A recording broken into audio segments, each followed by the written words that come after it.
Makikita mo yung priority ng Miami Heat sa depensa rito sa huling mga minuto ng fourth quarter.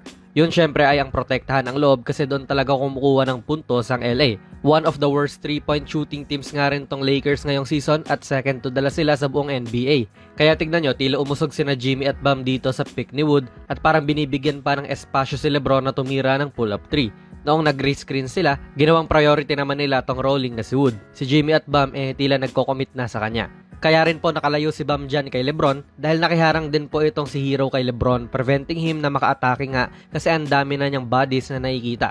Okay lang din ang pwesto ni Hero dyan dahil one pass away lang siya sa corner shooter na si Reddish. Sa mga ganitong pagkakataon pwede sanang sigurong mag-cut si Reddish. Pero dyan, hindi na niya ginawa kasi nagkaroon na sila ng miscommunication ni Lebron dahil sa pagkakakat niya earlier.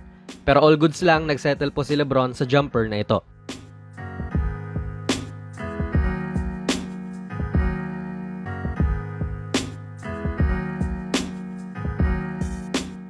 Dahil nga rin walang AD sa court, malamang ang atensyon ay na kay Lebron talaga. Dito binibigyan siya ng isolation kontra sa mas maliit na si Richardson. I think kung ito rin ang ginawa nilang play sa pagtatapos ng laro, mas may tsansa pa si Lebron na umiscore. Kita niya kasi rito yung lahat ng kalaban, kesyo dito sa top of the key man or across the court.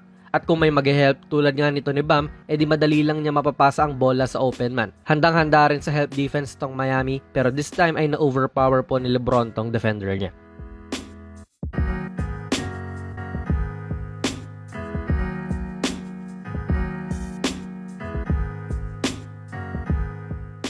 Now sa mga natitira nating clips mga idol, puro tres na to ng Lakers na obviously ay walang pumasok.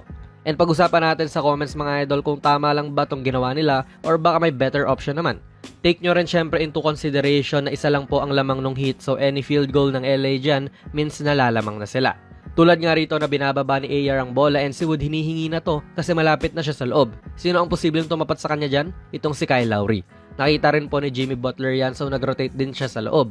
Protect the paint talaga tong Heat. Pero if mabigay man kay Wood dyan, kung hindi man siya makakascore, baka makasungkit pa siya ng foul dahil galing nga silang lahat sa takbuhan. Alanganin lang kaya ito, kaya hindi na ibigay ni Reeves, ewan. Pero okay lang din naman yung naging tira na to ni Lebron. Yakang-yakan niyang ipasok yan, kaso ayun nga.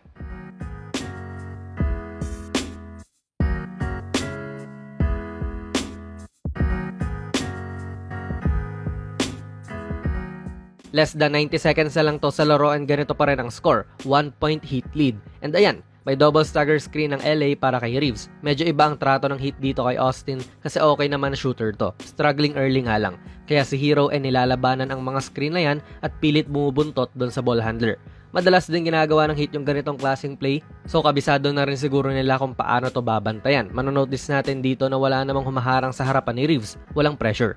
Pero syempre, itong mga ito ay handang humarang once lumapit pa siya. Sinusubukan na naman nila na i-secure naman itong si Wood and itong si Butler and Bam ay andyan sa paligid niya para sa posibleng pasa rin. So like we said kanina, loob talaga po ang gustong bantayan ng Heat. Pero ayan, hindi nga inatake ni Austin yan pero nagsettle naman siya sa ganitong attempt na parang may mali pa sa foot placement niya.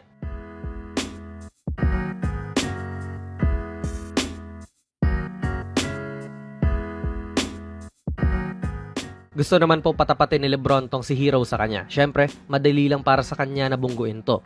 Pero ayaw naman mangyari syempre ng Heat yon, kaya si Jimmy ay hindi rin siya nilulubayan.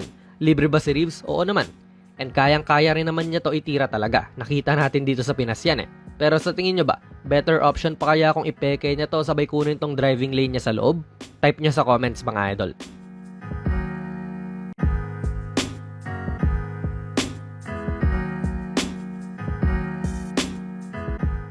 Hindi na bago rin yung ganitong play ni Lebron para sa Lakers. Alam mong kapag winning time, kukuyugin talaga siya ng depensa. Ganon ang nangyari sa play-in last year. And ganyan na naman po ang nangyari sa laro na ito ngayon. Good play ba ito? Oo naman. Quality shot ang nagawa nito.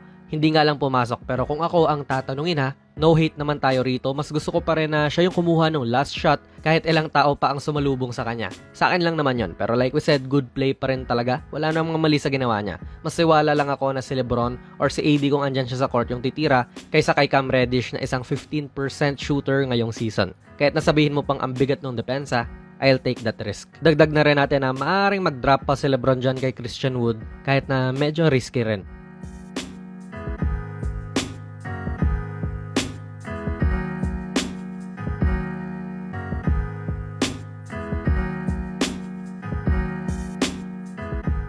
Yup, yung huling 4 na attempts po nitong LA ay puro tres. Which is sayang nga kasi hindi naman nila kailangan talaga ng tres sa mga panahon na iyon.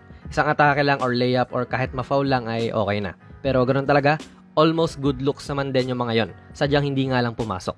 Weakness talaga nila ngayong season ng 3-point shooting. Statistically rin, ang best shooter nila so far ay si AD na shooting 42.9% mula sa tres pero bihira lang naman siyang pumukol doon.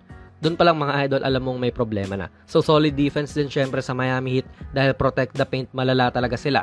Pero okay ba mga idol, sa tingin nyo, ayos lang ba itong ginawa ng LA or may mga better options sana silang ginawa? Ilagay nyo lang po ang inyong mga komento sa ating comment section down below. Kung nagustuhan nyo po ang ating video ay pipindot na lang idol ng like button, mag-subscribe ka na rin sa ating channel at ako nga pala si Jonas PB and as always, hanggang sa muli.